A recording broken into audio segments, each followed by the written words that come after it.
Diploma engineering শেষ করে আপনারা যারা জাপান আসতে চান, সেক্ষেত্রে জাপানে আসার ক্ষেত্রে কি ধরনের সুযোগ সুবিধা আপনারা পেয়ে থাকবেন এবং জাপানে আপনারা কিভাবে আসবেন সে বিষয় নিয়ে আলোচনা করব। চলুন শুরু করা যাক। প্রথমে আমি জাপানের আসার ক্ষেত্রে সুযোগ সুবিধাগুলা আপনাদেরকে এখন বলবো। আপনি এখন ডিপ্লোমা ইঞ্জিনিয়ারিং কোর্স করতেছেন, সেটা হচ্ছে যে 4 বছরের কোর্স। পরবর্তীতে আপনি বিএসসি ইঞ্জিনিয়ারিং এ ভর্তি হবেন, সেই কোর্সটাও কিন্তু 4 বছরের। এখন আসেন, আপনি যদি জাপানে আসেন সেক্ষেত্রে আপনার প্রথমে স্টুডেন্ট ভিসার ক্ষেত্রে ল্যাঙ্গুয়েজ কোর্স 2 বছর করতে হবে। 2 বছর করার পর হায়ার ডিপ্লোমা সেনমন যাকে বলে জাপানে, সে ডিপ্লোমা আপনারা কোর্স করবেন। তাহলে সেক্ষেত্রে আপনার হচ্ছে কত, 2 বছর ল্যাঙ্গুয়েজ কোর্স, 2 বছর হচ্ছে সেনমন বা ডিপ্লোমা, তাহলে হচ্ছে যে মোট 4 বছর। একটা স্টুডেন্ট 4 বছর পর জাপানে সেই 1 লক্ষ টাকার মতো বাংলাদেশে পাঠাতে পারবে নিজের সকল খরচ বহন করার পরও। কিন্তু একজন বাংলাদেশে যে রয়েছে, যখন সে বিএসসি শেষ করবে, সে বাংলাদেশে 40,000 টাকা বেতন পেলে সকল খরচ বাদ দিয়ে বাংলাদেশে তার অবশিষ্ট থাকবে 25,000 টাকা। তাহলে এখানে ব্যবধান কত, 75,000 টাকা। শুধু কি টাকারই পার্থক্য? আচ্ছা, এখন আসেন, আপনি বাংলাদেশে যখন 4 বছর বিএসসি ইঞ্জিনিয়ারিং পড়াশোনা করতেছিলেন, তখন যে খরচগুলো বহন করা হয়েছিল সেগুলো হয়তো আপনার পরিবার বহন করেছে, অথবা আপনি নিজে ডিপ্লোমার পর জব করে তারপর বিএসসি ইঞ্জিনিয়ারিং করেছেন। কিন্তু জাপানে আপনি যদি স্টুডেন্ট ভিসা আসেন, আপনার ল্যাঙ্গুয়েজ কোর্স এবং 2 বছর সেনমন ডিপ্লোমা করতে আপনার অনেক টাকার প্রয়োজন হবে। সেই সব টাকা আপনি জাপানে নিজে ইনকাম করে আপনি নিজেই সকল টাকা পে করবেন বা পরিশোধ করতে পারবেন। এক্ষেত্রে আপনার প্রথমে পুঁজি দরকার প্রায় 10 লাখ টাকা। বাংলাদেশে হয়তো সেই 10 লাখ টাকা একসাথে লাগবে না, বা আপনার বিএসসি ইঞ্জিনিয়ারিং করার ক্ষেত্রেও আপনার হয়তো 4-5 লাখ টাকার মধ্যে দিয়ে হয়ে যেতে পারে। এখন আসেন, আপনার এই 10 লাখ টাকা পুঁজির পর আপনি 4 বছর পর প্রতি মাসে বাংলাদেশে 1 লক্ষ টাকা পাঠাতে পেরেছেন। আর যে বাংলাদেশে রয়েছে, সে বিএসসি ইঞ্জিনিয়ারিং করার পর তার হাতে টাকা থাকবে 25,000 টাকা। যেটা স্বাভাবিক সেটা আমি বলেছি। ভিন্ন ক্ষেত্র রয়েছে যে অনেকে আরো বেশি টাকাও পেয়ে থাকে বিএসসি ইঞ্জিনিয়ারিং পর, সে বিষয়ে আর না গেলাম, আমি সাধারণ বিষয় নিয়ে আলোচনা করতেছি। আপনি যখন জাপানে ল্যাঙ্গুয়েজ কোর্স করবেন, তখন আপনি ল্যাঙ্গুয়েজ কোর্সের প্রায় 1 বছরের টাকা বাংলাদেশ থেকে দিয়ে আসেন। জাপানে আসার পর ওই 1 বছরের টাকা আপনি ওই 1 বছরের মধ্যেই বাংলাদেশে ফেরত পাঠাতে পারবেন। সাপোজ ধরলাম আপনার 1 বছরের টিউশন ফির টাকা 5 লাখ টাকা, তাহলে আপনি জাপানে আসতে আরো টাকা খরচ হলো 5 লাখ। টোটাল যেহেতু 10 লাখ দিয়ে আসছেন, তাহলে আরো 5 লাখ টাকা থাকলো। জাপানের পরবর্তীতে ল্যাঙ্গুয়েজ কোর্স 1 বছর থাকবে, অর্থাৎ ল্যাঙ্গুয়েজ কোর্স 2 বছরের মধ্যে 1 বছরের মধ্যে আপনার টাকা 5 লাখ শোধ। আরো 1 বছর রয়েছে, এবং সেনমন ডিপ্লোমা, সেখানে আরো 2 বছর, মোট 3 বছর।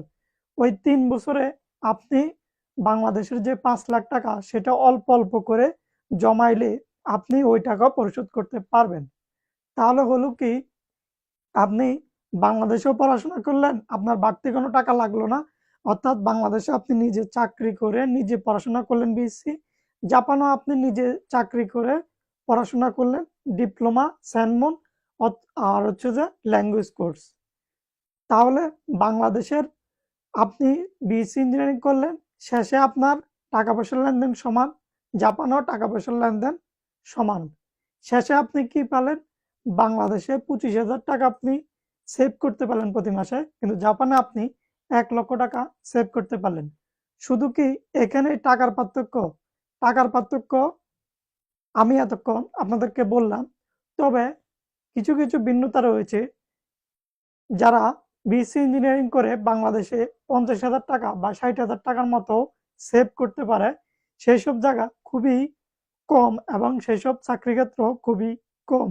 আমি যে জাপানে যে 1 লক্ষ টাকা সর্বনিম্ন বলেছি, সেটাও অনেক বেশিও হয়ে থাকে। কোনো কোনো ক্ষেত্রে 1.5 লক্ষ টাকা পর্যন্ত বাড়িতে পাঠানো যায়। তো আমি সাধারণ বিষয় নিয়ে এতক্ষণ আলোচনা করেছি। পরবর্তীতে আসেন টাকা তো গেল। এখন হচ্ছে যে আপনার লাইফ। একটা মানুষ ভালোভাবে যদি সে বেঁচে থাকতে চায়, প্রথমত কি দরকার? অক্সিজেন প্রয়োজন। অক্সিজেন যদি মানুষের থেকে থাকে, তারপর হচ্ছে যে খাবার-দাবার এবং হচ্ছে বাসস্থান।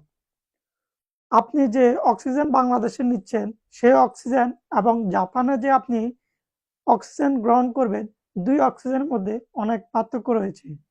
জাপানের যে অক্সিজেন আপনি পাবেন, সেগুলো হচ্ছে যে খুবই বিশুদ্ধ এবং শরীরের জন্য খুবই মানসম্মত। বাংলাদেশে আপনি যে অক্সিজেন গ্রহণ করবেন, সেই অক্সিজেনে জাপানের তুলনায় বিশুদ্ধ না।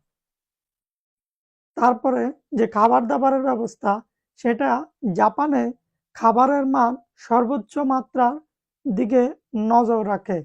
অর্থাৎ খাবার যাতে কোনোভাবেই অস্বাস্থ্যকর বা অসুস্বাদু না হয়ে থাকে, সেক্ষেত্রে খুবই কড়া আইন রেখেছে।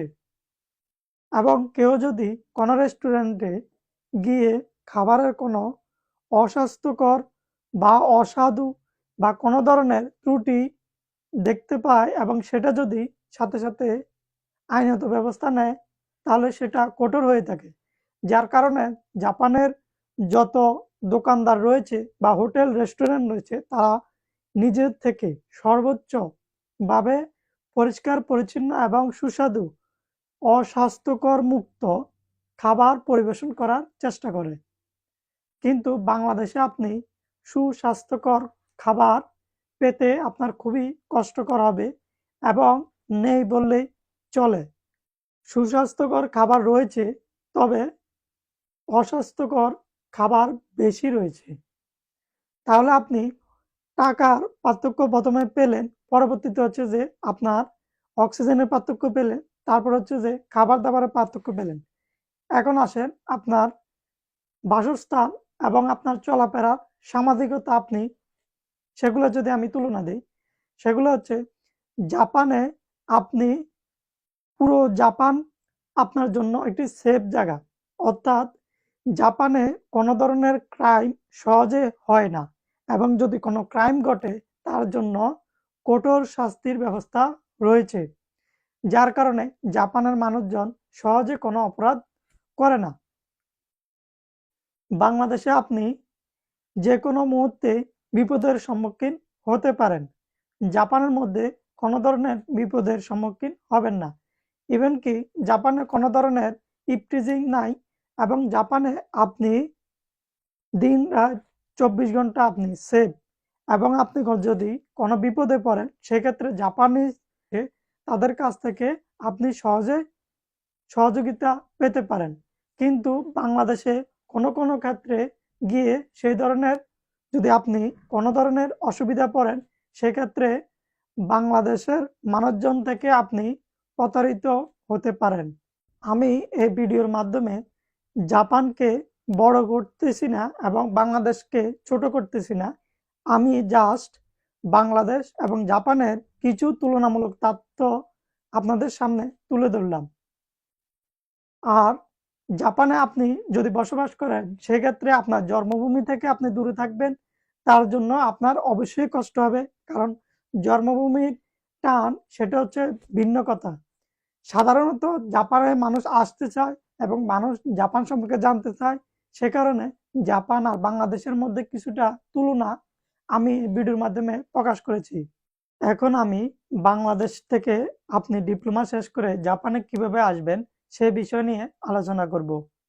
বাংলাদেশ থেকে আপনি জাপানে যদি আসতে চান, সেক্ষেত্রে আপনার ল্যাঙ্গুয়েজ কোর্সে ভর্তি হতে হবে। জাপানি ভাষার ল্যাঙ্গুয়েজ কোর্সের লেভেল হচ্ছে ৫টি লেভেল। N1 সর্বোচ্চ লেভেল, N5 সর্বনিম্ন লেভেল।